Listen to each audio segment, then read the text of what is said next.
There was an eyewitness that was on site the day that Penny Bernstein was attacked. And we all know his name. And that's Dave Begotka. And hats off to him. Here comes the truth train coming through. Always seems to come through at the right time. Now listen to me, you guys. The witness stated that the beach is combing with police officers prior to Penny Bernstein even being reported missing. And at the same time, dispatch is reported on record as saying the police were responding to a very important priority situation. So they're already at the location that Penny Bernstein is attacked. This is your blackout. All right, you guys, your screen is black for a reason. You might see shadows as I move toward light. This is black because I ask you to do your own research. It keeps you involved in the case. It keeps you really drawing your own perspective from your research. And so with that, we're going to be going back to 1985. I'm really looking at that case. And we're going to be talking about Tom Janda. A while back, I was very honored to have Dave Begotka come onto my show and really get to ask the questions that I wanted to know. And he relived the story with us, and it was the same story he has shared from well before there was a Stephen Avery. He was talking about the corruption in Manitowoc back before there was a Teresa Halbach. Live on YouTube at times, and I was watching him then. Now keep this in mind. According to the eyewitness Dave, he states that Penny Bernstein's husband was on the beach. Dave spoke to him, and he said his wife had been gone about 15 minutes. And he was frantic, gone on a jog. If your wife, husband, loved one is going to jog on the beach and they're gone 15 minutes, does that seem rational to you? Something is askew with the timeline, and anytime that happens and there's missing minutes, we're missing the truth. In my humble opinion, what Manitowoc has made themselves famous for, due to their county sheriff's office, is planting evidence. I say that because I've spoken to many locals, and they all are unanimous that that is what they're good at. They always seem to set the stage for the party, don't they? It's always this build up, and Krat shows up with his popcorn, and Greasy Back shows up with his notebook to take notes. And then you've got Factbender there picking his butt and, looking to the side, touching Brendan's knee or getting his hands dirty. But there's always a precursor to every event that gives away the stage they're setting. And you can see the actors in the play following the script because it's a game. I believe that that's what the group is.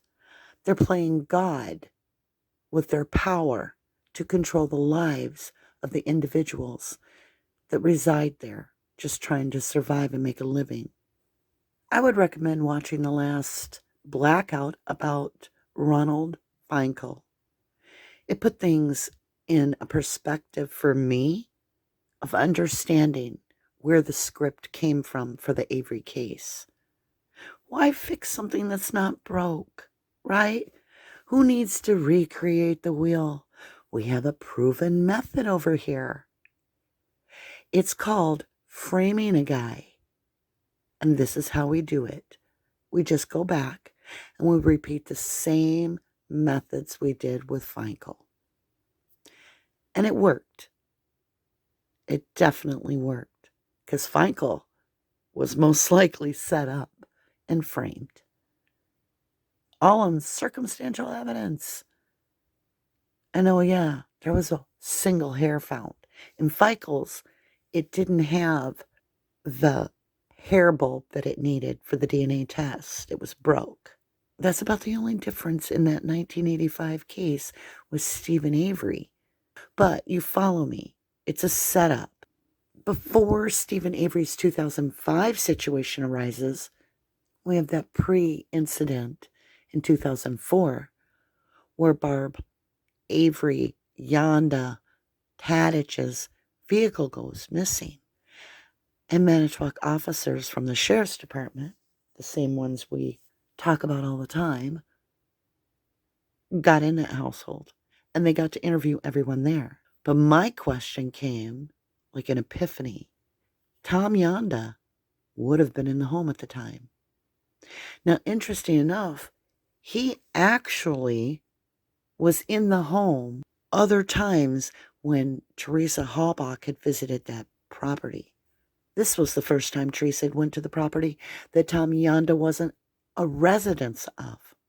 It draws him into the spotlight a little bit for me as to, could it provide a motive for him to get back at the Avery family? His wife, his soon-to-be ex-wife, is going to be marrying his cousin. Now, the adult children of Barb, one of them went on record stating that Scott Tadich and his mother had been dating for at least 6 months prior to October 31st, 2005, which goes against everything that Scott Tadich has ever said, because he didn't even, quote, know the boys' names at that time. Now, when we look at the computer of Bobby Dassey's, which the state led everybody to believe that it was Brendan Dassey's computer, ownership and access matters. What I've always found interesting is if you break down the timeline of the computer use, it's very specific. There's almost like a unique pattern to it. Very interesting that it gets to be like once a week on a certain day for a while and so forth. Is it possible that Mr. Janda was still coming back into the Dassey residence all the way up to the 31st to claim items that he's moving to his new place? Because from all records indicate that he was in the home up until 2 weeks before her disappearance. It can easily take 2 weeks to move your entire life to another location. And he would have had access to that computer all that time before. There is a rumor. We'll throw it up here on the blackboard as alleged. It's a pretty strong rumor in the sense that I've heard it many, many, many, many times over the year, which doesn't make it fact, but it's worth mentioning because maybe you guys could dig into that, find out if there's any truth. But it's rumored that Tom Janda actually lived across the beach at the time of Penny Bernstein's attack. Makes you kind of wonder, was he a leather jacket fan at that time? Brings him into the limelight a little bit here to say, where was he on October 31st, 2005? How does he fit in this? I always say, it's what we don't see in this case that's going to crack it. How did Tom feel about Stephen? We don't ever hear. Why don't we know more about Tom Janda? It just seems so strategic that his exit is 2 weeks prior to her going missing. It's almost as if that truck could have went missing as a test run to see how everybody in that family was going to respond, how they would react, a psychological evaluation for the upcoming event.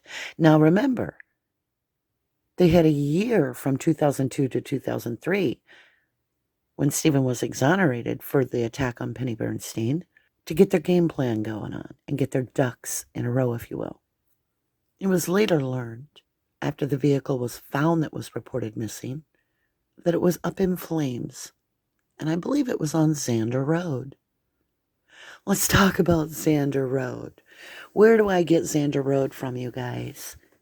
Where, if you're newer to the case, Xander Road and Cuss Road are the two most famous roads in this entire case, because there was a sign that said for sale, and on the back of it, it has an address on Sander Road.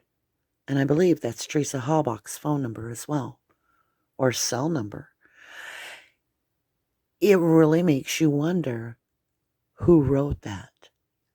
Who's the mastermind secretly behind the curtain, pulling all the buttons and switching all the flips and switches? What if this was all arranged by someone that barely even gets a blink of an eye in the case, but had all the reason in the world to hate the Averys? All right, you guys. That's your blackout. I love you. I love you to the moon and back. I ask you to do me a favor. Get out there and share Summer Wells' picture as well as Michael Vaughn's picture. Both of these children are 5 years old, blonde hair, blue eyes. One is missing from India. Or I always say Indiana. I swear one of these kids may be in a town in Indiana, because I can't remember to say Idaho. So Fruitland, Idaho is Michael Vaughn, missing since July 27th. As well as we have Summer Wells, who is missing since June 15th from Tennessee. My best wishes for those families to have their children return safely to them, and that those children not be harmed. All right, you guys, that's what I got for you this week. Keep thinking on things, digging it up. Anybody gets information that you want me to do a blackout on, or you have a suggestion, just email me at rubberducky2005@yahoo.com. Love ya to the moon and back. Talk to you again real soon.